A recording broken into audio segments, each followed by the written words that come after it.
আজ ইভিনিংয়ে আমরা মুড়ি মাখা করব বলে সব রেডি করেছি। আর চলো, অনেক দিন পর এই শীতকালে মুড়ি মাখতে বসেছি। সাধারণত বর্ষাকাল হলে মুড়ি মাখা খেতে ভালো লাগে, বাট আজ যেন একটু মুড়ি মাখা খেতে ইচ্ছা করলো, তাই করছি।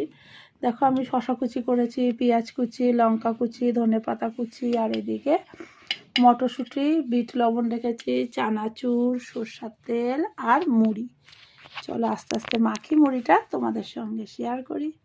পেঁয়াজ, মটরশুঁটি, ধনেপাতা, চানাচুর সবই দেবো, কিন্তু শসাটা একটু পরে দেবো কারণ মুড়িটা নরম হয়ে যাবে। তোমরা দেখো আমাদের বাড়িতে কেমন করে আমরা মুড়ি মাখি।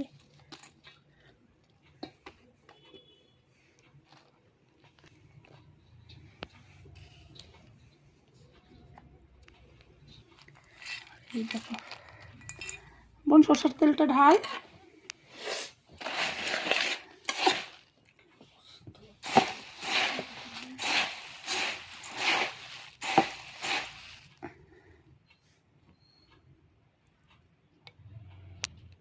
দেখো মুড়ি মাখা রেডি হয়ে গেছে। এখন এর উপর দিয়ে আমি শসা কুচিগুলো দিয়ে দেবো।